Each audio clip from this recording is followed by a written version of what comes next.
Recently Canada के जो immigration minister हैं उन्होंने एक स्टेटमेंट में बताया था कि कनाडा 5 लाख टेम्परेरी रेजिडेंट्स को कनाडा से बाहर निकालने के लिए तैयार हैं। ये स्टेटमेंट उन्होंने कनाडा की पार्लियामेंट के सामने दी थी।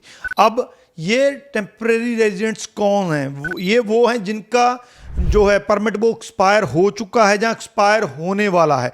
इनमें से कई ऐसे भी हैं जो अपनी एक्सटेंशन डाल रहे हैं, लेकिन किसी ना किसी छोटी मोटी गलती की वजह से उनकी एक्सटेंशन जो है, जब पीजीडब्ल्यूपी जो है वो रिफ्यूज़ हो रहा है। आपने ये गलती नहीं करनी है, अगर आप अदरवाइज आप उन 5 लाख में से एक हो सकते हैं। इस वीडियो में जो गलतियां स्टूडेंट करते हैं वो बताऊंगा। पीजीडब्ल्यूपी के जो हमारे एक्सटेंशन के रीसेंट वीज़ाज आए हैं उनमें कई कॉम्प्लिकेटेड भी हैं, उनके बारे में प्रॉपर्ली डिटेल में डिस्कस करूंगा। वीडियो को एंड तक देखिएगा। ये वीडियो इतनी ज़्यादा इंपॉर्टेंट है कि इसको अगर आप कनाडा के अंदर बैठे हैं, आपने एक्सटेंशन डालनी है, तो आपके लिए ये मस्ट वॉच है।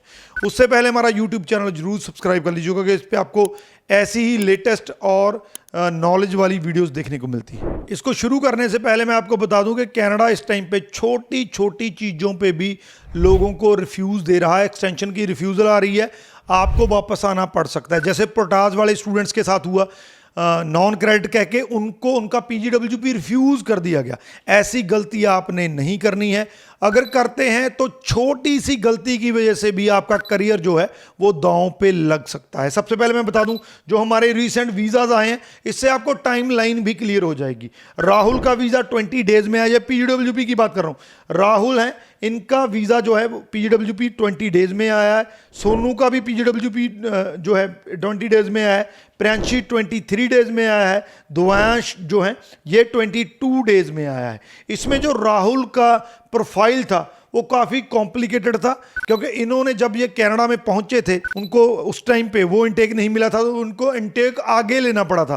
तो उनका वो सेमेस्टर जो था वो विदाउट स्टडी गया था। इनको डर था कि कहीं ना कहीं पे मेरा रिफ्यूज़ल ना आ जाए, क्योंकि उस टाइम पे मैंने स्टडी नहीं की थी, मुझे अपना इनटेक जो है डेफर करना पड़ा था। उसके बावजूद इनका पीजीडब्ल्यूपी आया है, प्रॉपर एक्सप्लेनेशन दी गई, हर एक चीज़ को प्रॉपरली एक्सप्लेन विद एविडेंस दिया गया, तो इनका पीजीडब्ल्यूपी आया है। तो ये पीजीडब्ल्यूपी वाले हैं। इसके अलावा स्टडी एक्सटेंशन की बात करें, तनु है, इनका स्टडी एक्सटेंशन 51 डेज में आया है। हेमंत कुमार हैं, इनका वर्क परमिट एक्सटेंशन था, इनका वर्क परमिट एक्सटेंशन जो है, क्योंकि वर्क परमिट एक्सटेंशन को इस टाइम पे 5 से 6 महीने लग रहे हैं। इसके अलावा दिलीप सिंह है, इनका भी वर्क परमिट एक्सटेंशन एक रिफ्यूज़ल के बाद 4 मंथ में आया है। तो ओवरऑल ये जो हमारे रीसेंट के एक्सटेंशन जो पीजीडब्ल्यूपी आए हैं वो मैंने आपको बताए हैं। तो यहाँ पे मैं आपको 2-3 चीज़ें बताना चाहूँगा जो आपने ख्याल में रखनी है, चाहे आप पीजीडब्ल्यूपी की एक्सटेंशन डाल रहे हैं, स्टडी की डाल रहे हैं, वर्क परमिट की एक्सटेंशन डाल रहे हैं।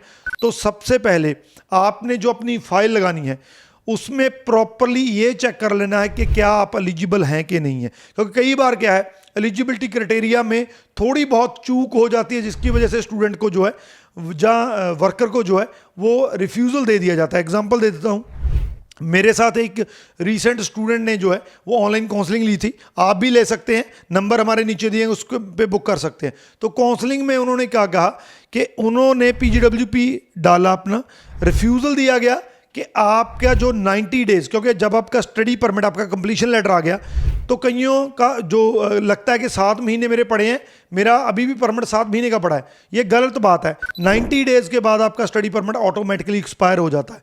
तो कंप्लीशन लेटर आने के बाद 90 डेज हो गए, उन्होंने अभी पीजीडब्ल्यूपी की अपनी एप्लीकेशन नहीं डाली थी, 90 डेज के बाद डाली, तो उनका स्टडी परमिट ऑलरेडी जो है एक्सपायर हो चुका था। उन्होंने गलती क्या की, उन्होंने अपना जो स्टेटस है उसको मेंटेन करने के लिए, उसको रीस्टोर करने के लिए जो अपनी फीस पे नहीं की, सीधा ही पीजीडब्ल्यूपी लगा दिया, जिसकी वजह से उनको रिफ्यूज़ल दे दिया गया।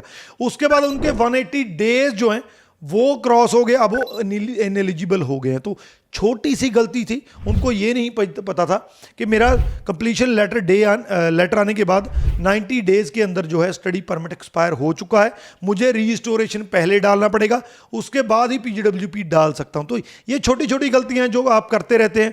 कई ये गलती कर लेते हैं कि आपने अपना पीजीडब्ल्यूपी डाल दिया, उसके बाद आपको एजेंट कहता है कि हम अपना जो है आपका जो आईएलटीएस या पीटी का जो स्कोर है बाद में अपडेट कर देंगे। ये भी गलती है, क्योंकि बाद में वो ये इसको नहीं देखते हैं, आपको रिफ्यूज़ल दे देते हैं। तो छोटी छोटी गलतियां नहीं करनी है। खुद से पंगा नहीं लेना है। हालांकि आप फाइल लगा सकते हैं, लेकिन मेरे साथ बहुत से स्टूडेंट ऐसे जो हैं ऑनलाइन काउंसलिंग लेते हैं जिन्होंने खुद से पंगा लिया, छोटी सी गलती की वजह से उनका जो है वो परमिट जो है वो रिफ्यूज़ कर दिया। अगर आप स्टडी परमिट की एक्सटेंशन डाल रहे हैं तो मेक इट श्योर कि आपने जो पिछले ट्रांसक्रिप्ट्स हैं जो आपने स्टडी कनाडा में कंप्लीट किए हैं वो सारी की सारी लगाई होनी चाहिए। आपका जो आगे का कोर्स है वो प्रोग्रेसिव होना चाहिए। आपकी जो अब तक की स्टडी है उसमें प्रोग्रेशन होनी चाहिए, कोई ना कोई एक्सप्लेनेशन लेटर प्रॉपरली लगाना है। छोटी सी गलती आपको भारी पड़ सकती है। अगर आप वर्क परमिट यानी कि स्पाउस वीज़ा की एक्सटेंशन डाल रहे हैं तो मेक इट श्योर कि आप पे वही जो है रूल लागू होते हैं जो चेंज हो चुके हैं। बहुत से लोगों को अभी भी गलत फहमी है कि शायद जो है मैं कनाडा में बैठा हूँ, मेरे पे जो चेंज हो चुके हैं 16 मंथ वाला रूल हो गया, टीयर 0 1 2 3 वाली जॉब वाला हो गया, वो मेरे पे लागू नहीं थे, आप पे लागू होते हैं। प्रॉपर उसको ध्यान में रख के अपना जो है स्पाउस वीज़ा की एक्सटेंशन डालें। तो ये चीज़ें आपने ख्याल में रखनी है। एक और बात मैं आपको बताना चाहूँगा, पीजीडब्ल्यूपी वालों को दो गलतफहमी रहती है, डाउट रहता है। पहला ये कि पीजीडब्ल्यूपी के लिए क्या सिर्फ जर्नल आयल्स ही करेंगे? बिल्कुल, जर्नल आयल्स हो गया, पीटी कोर हो गया, एकेडमिक का कोई भी कोर्स जहाँ आपका जो रिजल्ट है इंग्लिश का आयल्स है, पीटी है, वो नहीं चलेगा। आपको जर्नल का टेस्ट देना है। दूसरा, वन टाइम रीटेक जो होता है वो यहाँ पे नहीं चलता है। जर्नल जब भी आप टेस्ट देते हैं, किसी भी वर्क परमिट की आपने एप्लीकेशन लगानी है, उसमें रीटेक वाला, जैसे हम एक में मेरे या दो में कम हो गए तो रीटेक ले सकते हैं, यहाँ पे वो नहीं चलता है। वो गलती आपने नहीं करनी है। तो ये कुछ मेरी तरफ से सुजेस्शन है जो आपने नहीं करने हैं।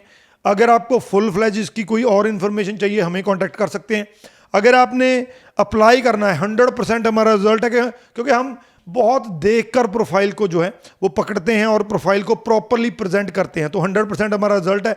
चाहे आपने पीजीडब्ल्यूपी लगाना है, स्टडी परमिट की एक्सटेंशन डालनी है, आपने स्पाउस वीज़ा की एक्सटेंशन डालनी है, नंबर हमारे नीचे दिए गए हैं, वही व्हाट्सएप नंबर है।